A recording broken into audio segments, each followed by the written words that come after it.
Binge or Purge? Binge or Purge?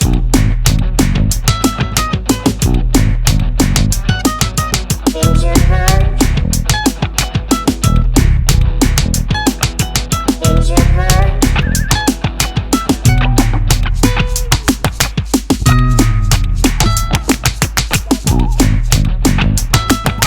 Hello and welcome to Binge or Purge streaming reviews. I'm your host, Dimo. My co-host is Joe Taylor. This is episode 89. Dimo, I forgot to tell you that you were so hyped up about Prey. Yes. You gave such praise. In my head, I spelled it P-R-E-Y-S-E. Oh, clever. You gave it such praise that I watched Prey. Okay. Which I almost never watch things after you review them not because I don't want to, because I already know if it's going to be good or not. I watched Prey just for fun, and it was good. You enjoyed it. Yeah, it was super short. What is it, 80 minutes or something? I told you, an hour and a half with credits, man. Yeah, it was good. Yeah, So, right? I mean, it's not the greatest thing ever, but for a Predator movie, like I said, considering most of them are absolute garbage, it's good. Yeah, Look, you're not a Predator fan, right? not really. Right, so there you go. It's enjoyable. By the way, the biggest premiere ever on Hulu for anything. Oh, really? Like in the first 3 days, it had more views than anything they've ever shown on there. Yeah, I thought it was good. You were right. Oh, wow. Mark your calendars, Mark my folks. calendar. Demo was right about Prey. Woohoo! Okay, now let's get to a review. Okay, this was something I was looking forward to for a while. This is a Netflix original movie. Came out, and it's been a little while. The end of July it came out.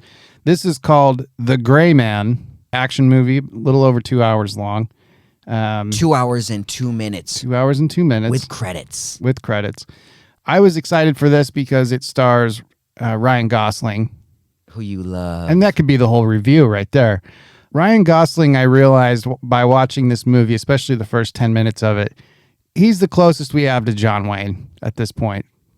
That's a bold statement. It is, but I thought about it. Is he a crazy racist? What do you mean exactly? Now, I don't know what's in his heart, but I'll tell you this. He is just Mr. Cool, pulls off the action, pulls off the guys want to be like him, girls want to be, with him or whatever. How do they say? He's like Brad Pitt 2.0. Yes, exactly. Right? I like Ryan Gosling, and I'm not threatened by him. I'm not like, oh man, I hate him. It's like, I'd hang out with him. He's like a cool dude, right? He like does Brad seem Pitt. like a cool dude. Him and Brad Pitt. Like, okay, let's do this, guys. Yeah. I'd throw Ryan Reynolds in there too. I'd say that's the cool guy trifecta.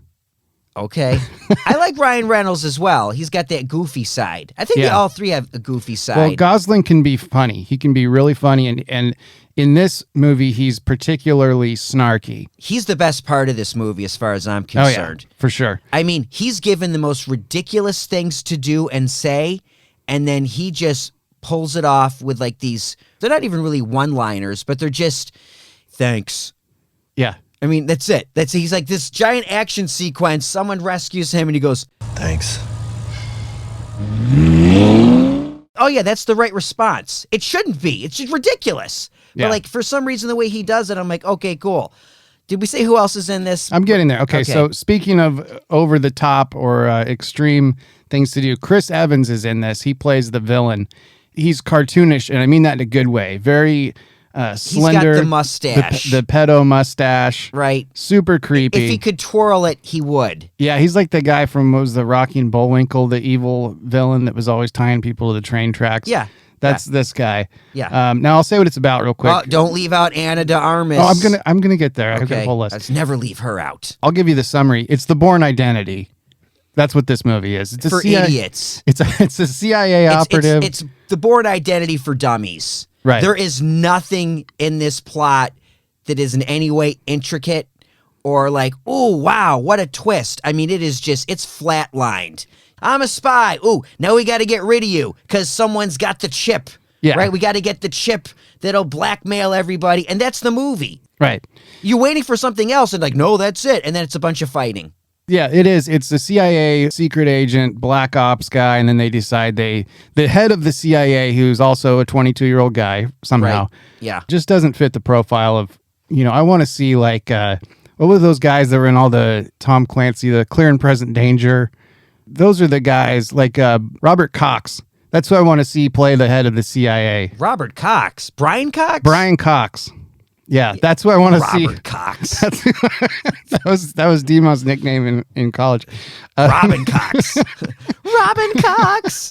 Sorry. Oh boy, I know. But I want to see Brian Cox be the head of the CIA, not some 22-year-old guy. But he was sort of doing that in the Bourne Identity movies. He was the head of Treadstone. Yeah, so that's what I'm saying. It's like, well, we're going to swap that guy out with a 22-year-old model who, the casting was weird, but whatever. This is a popcorn movie. It's not supposed to be clear Don't and present forget danger. Billy Bob Thornton, though. I'm getting there. Okay. I'm getting there. I'm Billy sorry. Bob You know what? Thornton. This is your review. I'm sorry. I shouldn't Just have watched all this. over me today. Sorry. Jeez. Billy Bob What about Thornton. Julia Butters? Anna de Armas, who was in that weird Ben Affleck thing that we watched, or that I watched. Billy Bob Thornton, who has to be double-digit weight. He's getting skinnier every time I see him on television. You think so? Yeah. He's got a problem. I hope not.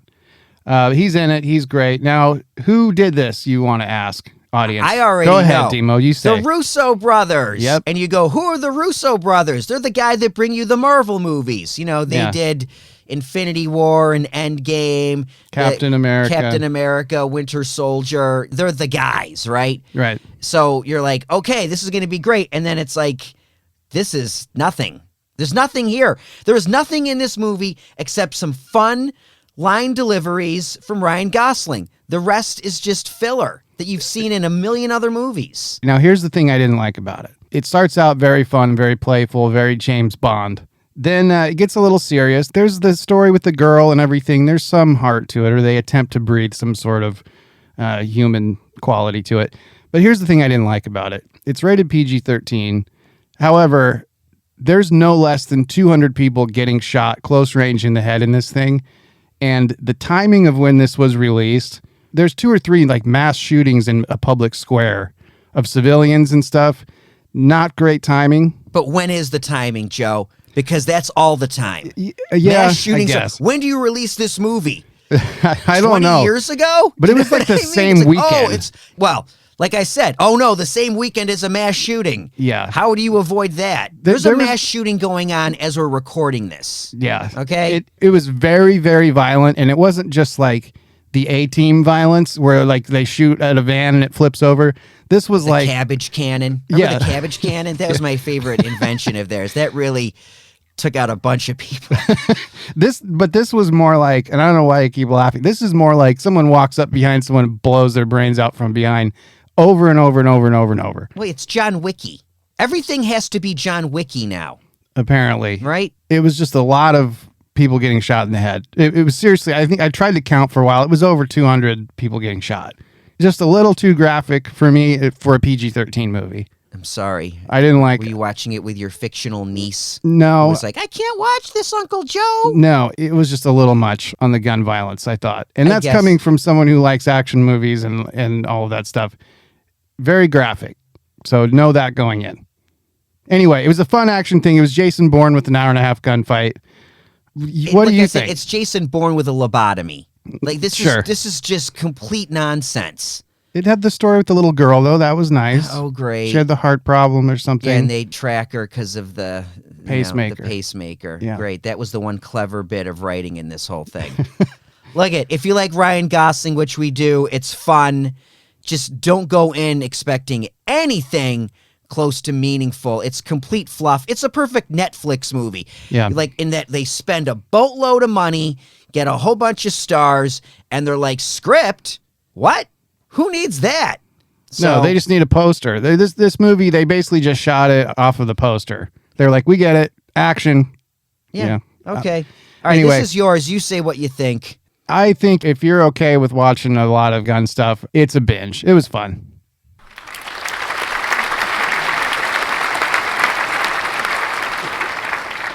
What do you got? What do you got? Look at the list. Oh, yeah. Oh, yeah, right. We Okay. write these lists down to say how we're going to plan out our episode, okay, and we never follow it because we're both illiterate. Well, it's all the way over there. It is far. It's It is a full. We're not used to it is having a this full much room. 3 feet. Yeah, I know. We're not cramped up against each other. we're not sitting on the, like, you know, when you used to sit backwards on your buddy on the swing set. Backwards on your buddy. I don't know what swing set you're on, man. Yeah, where you could one guy's on the swing set and the other guy sits with the legs going the other way. You mean a teeter-totter? No, on a swing. No. Like as a I think child. maybe, as and a you know what? I child. didn't have any friends, Oh. So I had to go by myself on a regular swing. Like a normal person? Yes. Well, there's All right, something I'm you do sorry. when you were a child or when All one right. of the people was a child. All right, my God, for the Okay. love, for the love. All right. So this is an Amazon thing, heavily promoted. It's a remake, A League of Their Own. You've seen the billboards, the commercials, I've seen the movie many times. the movie, of course. Yes. Now, let me say something about Amazon Prime real quick. This came up. I was listening to Chris D'Elia's podcast, and he talked about Amazon. And he was talking about how much money Amazon has. And you know it because they'll make movies and TV shows. They'll spend hundreds of millions of dollars. And this came up last episode when we talked about the terminal list. Nope. We didn't review the terminal list? Nope.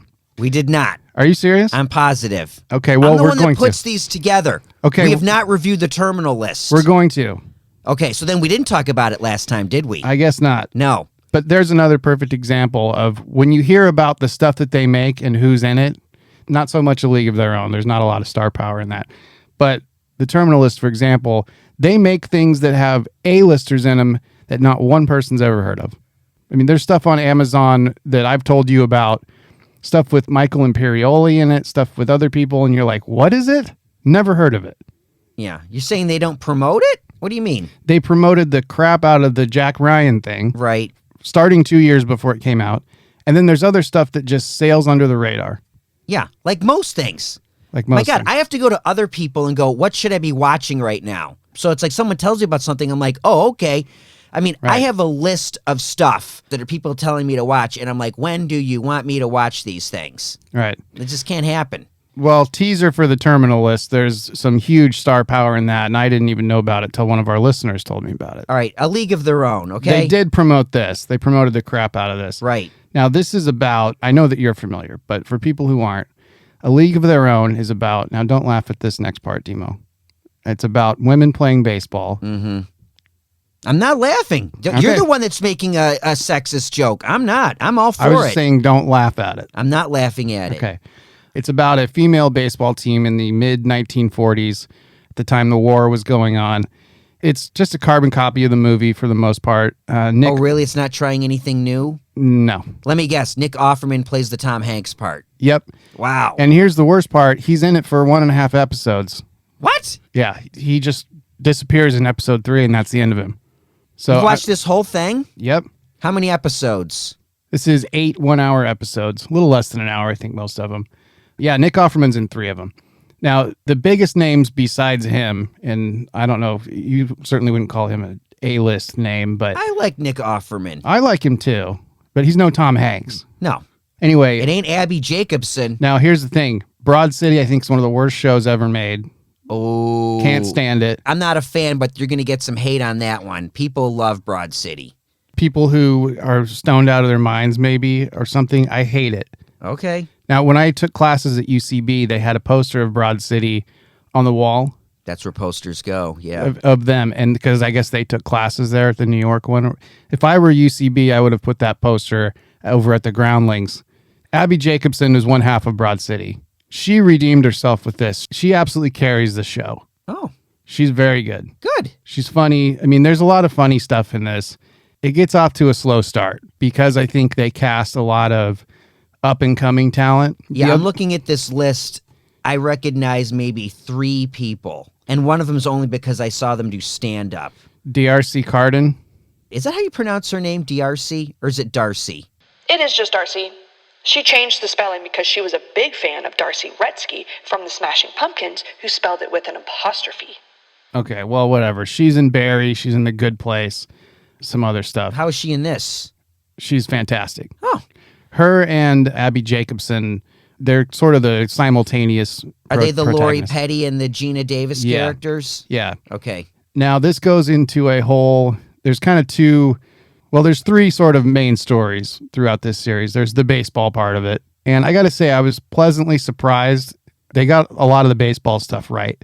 And the girls actually were pretty good. And they looked like they must have had some training or something, or they played, maybe some of the other actresses had played in college or something. But the baseball is pretty good. There's some good sports scenes in this. Okay. The other thing is there's some same-sex relationships that develop. Mm-hmm. And that apparently was not only frowned upon, but illegal in the mid-40s. Yikes. Yeah, Get so you kicked off the team. no, get you arrested. Oh, yeah. There was a lot of persecution of that kind of stuff back then, according to the show. And then the third thing is there's some racial stuff because there's an African-American girl that wants to play on the team, but she's not allowed. And so she has to play on a different team, da-da-da. She ends up getting to play later in the season. There's a few different things going on. It keeps you engaged. The storylines are all good. It sounds like you like this. I did. Because when you started off with this, it sounded like you weren't going to like it. The vibe I got was like, oh boy, you're going to tear this apart. And now you're telling me you enjoyed it. I'm telling you, it's pretty good. Now, there's a character on here. Joe was her name. J-O was her name on the show. Let me get the actress's name here. Melanie Field. Yeah. Joe DeLuca. Yeah. She's the Rosie O'Donnell She part. is Rosie O'Donnell. She looks exactly like Rosie O'Donnell, young Rosie O'Donnell, 20-year-old. Now, speaking of Rosie O'Donnell, she's in it too. She makes not really a cameo. She's in a couple of episodes. Okay. But they have her made up to look almost like a man. She's kind of unrecognizable unless you know it's her. So they brought her back. No Tom Hanks cameo. I was hoping that would happen, but I see Kate Berlant is in this. Do you know who she is? no. She's the one I recognize from stand-up. I've seen her multiple times. She's a freak. Oh. And then I saw her interviewed, and I go, oh, it's not an act. She's a weirdo. Oh, yeah, I remember. Okay, she was pretty good in it. She was kind of an antagonist on the team of what some of the other girls were doing. Okay. Is she from New York? Yeah. Yeah, that New York, since maybe that's why I didn't like Broad City. It's very New York specific. But this wasn't that. This was much more accessible. These are all, small town Midwestern girls that came out to play for this team. So anyway, I'll wrap it up here. This could have been a very ham-handed type of thing. It really wasn't. It was very human, a lot more sports than I thought. It was very watchable. Great. Not much to my surprise, but a little bit to my surprise. I have to say A League of Their Own, streaming on Amazon Prime, is an absolute binge.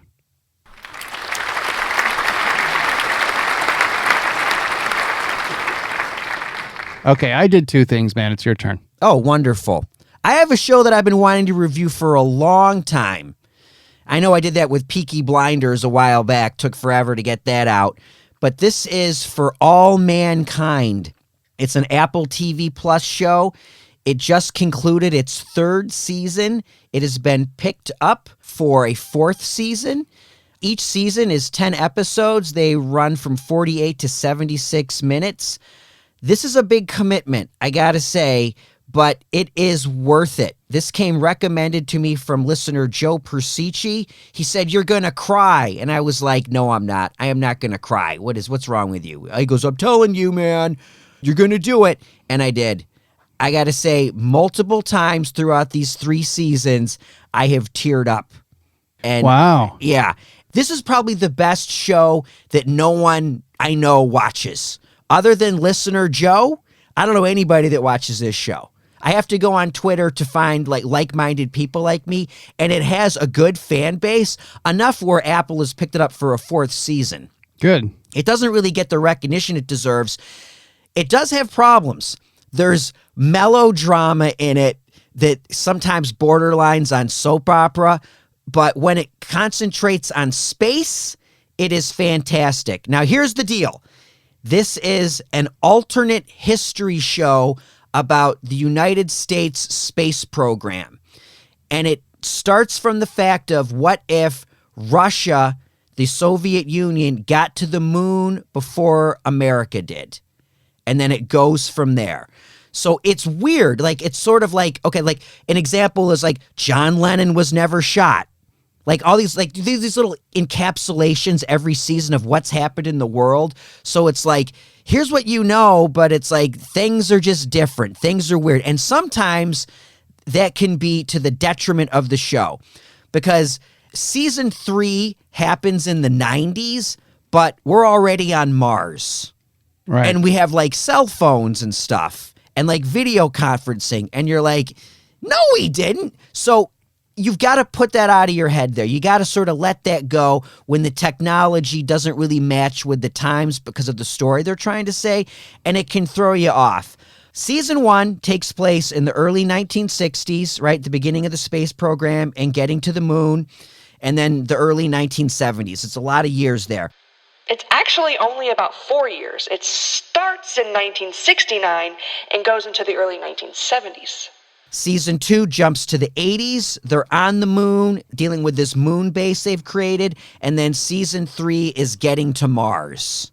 Okay. It's good, man. The space stuff is really well done, and it's very exciting. And they managed to build up tension that you didn't think was possible. You really get involved in it. Like I said, when they focus on some of the storylines of the characters, sometimes it can be a little heavy-handed. Sometimes I'm like, am I watching Melrose Place here? But it doesn't matter because the space elements and everything they're doing with NASA and dealing with the Russians is so well done and exciting. This is by Ronald D. Moore. He's the creator. There's some other showrunners, but he started it. And he did Battlestar Galactica, the reboot, which is very popular. I never watched it. I know people loved it. A lot of people in this, big cast, and it fluctuates because you're going over the, 30 plus years. But the main ones are Joel Kinnaman, Michael Dorman, Sarah Jones, Chantel Van Sant, Jodie Balfour, Sonia Walger, Chris Marshall, Cynthia Wu, and Coral Pena. But the real standout for me on this show is Ren Schmidt. Ren Schmidt plays this NASA engineer who goes on to be the head of NASA. She's the best character on here. She's great. And everyone's pretty good on this. I don't want to shortchange anyone. Michael Dorman is really good as this astronaut. And Joel Kinnaman plays the John Wayne type of astronaut who's been there since the beginning. He was going to be the first guy to land on the moon, but it didn't happen. So I don't want to give huge plot points away. Every character's struggling with their own personal life and the space program. But Ren Schmidt as this NASA engineer who comes to prominence is so well written and so well performed. Ren Schmidt looks familiar, but I can't really say what other things she's been in. She's in that new movie Nope. She has a small part in that. I follow her on Instagram. And guess what? You can leave comments for her on Instagram and she'll comment back. Or someone on Fiverr that she hired to respond to. Maybe. I don't know, but she seems pretty cool. Like I said, a lot of characters in this. And it can be overwhelming. When I first started watching it, the first 2 seasons had been released, and it took me a good month or so to get through it. It wasn't oh my God, I can't wait to get to the next episode of For All Mankind. But I stuck with it, and it does pay off. It really does. Also, there's a real strong focus on female astronauts at NASA, early in the space program, which is total BS. It never really happened. So that's kind of cool. And there's a lot of wonderful female performances in this show. I don't know if it's a league of their own, Joe, but we're trying to make a statement here. It's a league of their own in outer space. Yeah, it's really good. I want to point out that a guy I used to work with at the Cheesecake Factory, Lenny Jacobson, he has a supporting role, or he's a returning character in all 3 seasons. He plays the husband of one of the female astronauts. That's good. Good for him. If you're going to make it in show business, a lot of it goes through the Cheesecake Factory. Massive amounts of it goes through the Cheesecake Factory, except for me, obviously. Well, I didn't make it. You got your SAG card at some point. I got my SAG card, but way before I was at the cake hole. Oh, okay. All right. This is totally bizarre, and it's a footnote. And they're not up there anymore. They took them down, but they had all these extras on Apple TV, follow the characters along on these little things, right? So they have video conference calling in season 2 of I'm on the moon and I'm going to leave a little video blog, right? That's so cool. One is done by a son of the astronauts that are on the moon, and it's from 1983, and all it is him bashing on Return of the Jedi. And I'm like, what is this doing here? All I can think is some writer who has an issue with Return of the Jedi. And he goes, aha, here's my chance. He's in the writer's room and he goes, I know what I'm going to do. I'm going to explain why when I was 10 years old or whatever, I didn't like Return of the Jedi. I love Star Wars, but Jedi, he rips apart on Ewoks. And I was like, I got to find this and play the audio for it. But they took it down. I searched YouTube for it. Like I said, I searched the Apple TV site. They took all those things down. Anyway, in closing, For All Mankind on Apple TV Plus, this is a great show. Not perfect. Got some issues here and there. Some storylines you're cringe. But overall, really well done. and it's a solid binge.